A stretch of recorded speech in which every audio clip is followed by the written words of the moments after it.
RBI has issued new guidelines with regards to loan repayment, EMIs, tenure, and penalties. What should you as a borrower know? And what should your strategy be? Welcome to TOI Wallet Talks. In this episode, Adhil Shetty of bankbazaar.com breaks it down in simple terms for you to make an informed decision. Welcome to the show, Adil. Thank you for taking out time for us. Firstly, what I would like to understand from you is that what are the latest guidelines of making a switch between a fixed interest rate and a floating interest rate loan? Right. I need to answer this in three parts. So one is, right, the repo rate having gone up 2.5% is making people feel a little bit of a pinch, right? Either in terms of EMI or tenor. Now, what the RBI said is you have to clearly communicate three options to your consumers when the rate goes up. So option number one, you can increase your tenor. This is the default option. And, we were talking several months ago on how some people have seen their tenor increase by 5 years, 10 years. So this is option one. Option number two, right, is you can increase your EMI. Now, this is what we recommend at Bank Bazaar if you can afford it, because when you increase your EMI, right, you actually minimize the interest outflow compared to increasing your tenor. The RBI has also now said, and this is the new part, that an option should be provided such that the user can shift to a fixed rate home loan. So one could say that all of this already existed before, but the RBI has done a good thing by saying that you have to transparently communicate the options, transparently communicate the charges, and then the consumer, she will take the decision. So the options existed before, but now the attempt is to increase transparency by giving all the data and giving the choices in the consumer's hands. But Adil, you spoke of charges. So what are the typical service charges for a borrower who is looking to make that switch? And you also spoke about transparency in communication. So what are the guidelines for communication to borrowers now? Yeah. So see, typically when you increase your tenor or increase your EMI, there's no charge because it's the same loan account. It just continues. Now, when we talk about switching to fixed rate, right, I want to explain context, and then I want to explain charges.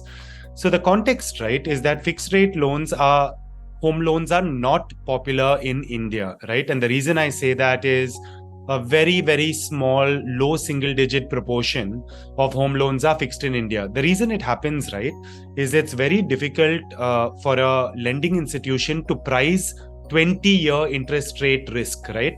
So maybe I can project, if I'm lucky, how the interest rate will move in the next 12 months, but it's very, very difficult, right, to predict it over 20 years.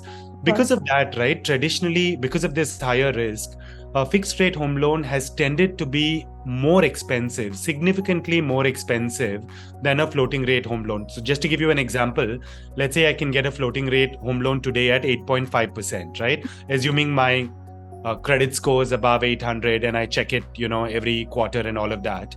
Typically, a fixed rate loan is about 2% higher than that. So fixed rate loans are, between 10 and 12%. So the proportion of fixed rate loan is very low.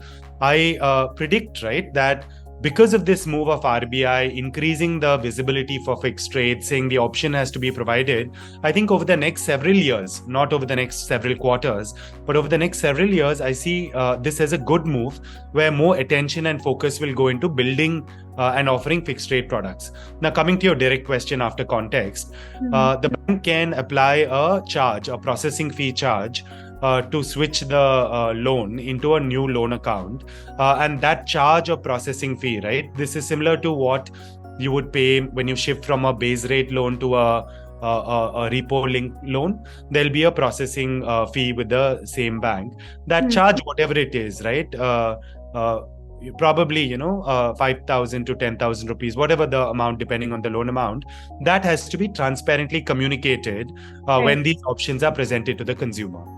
Okay, and so as we were discussing, both EMIs have increased or your tenure has increased, but RBI is actually saying that there should be one should take care of negative amortization. So could you explain that a little more in detail?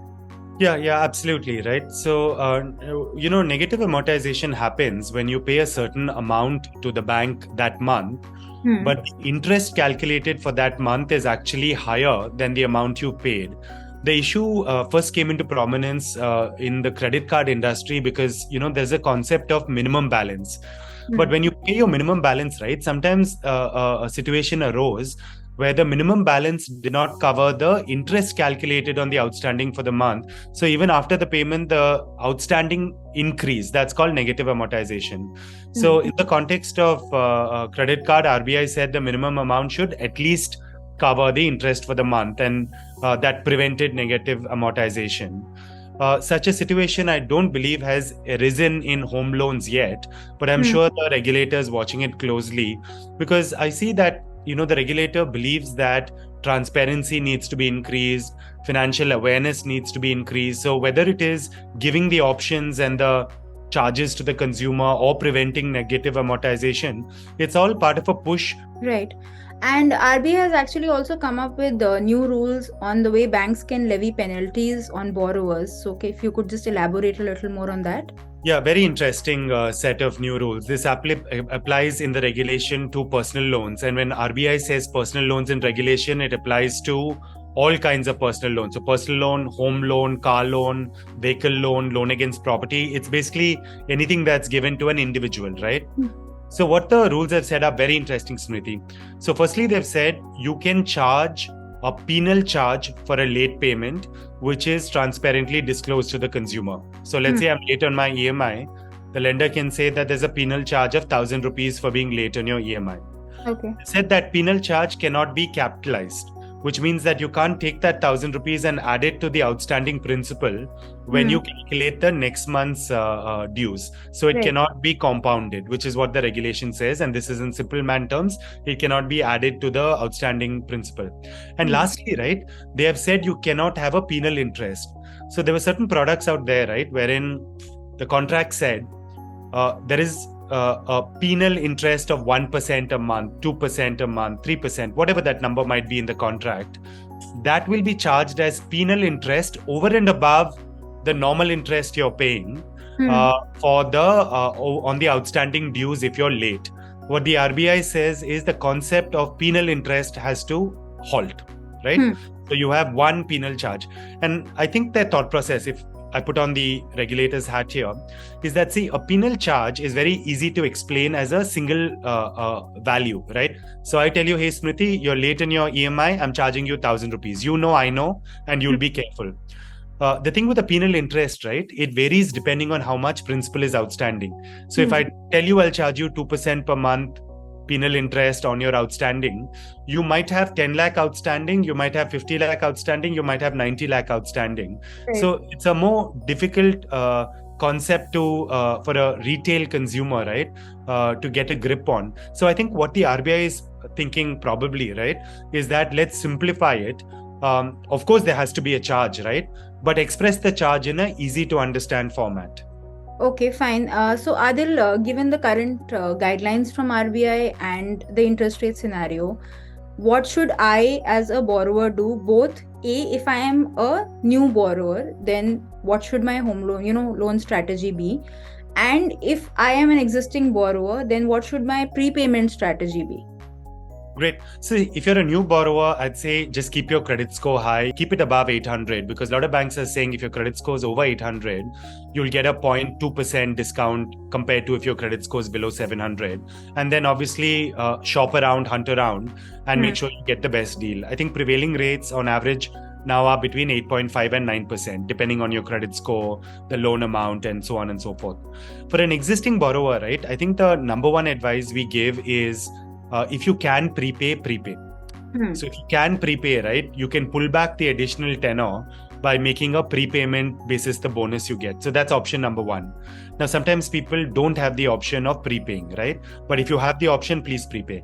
Option number two we suggest at Bank Bazaar is between increasing EMI and increasing tenor, if you can, increase the EMI. Because when you increase the EMI, right, you pay back your loan faster and the total outflow out of your wallet actually goes down. So these are the two pro tips for an existing home loan borrower.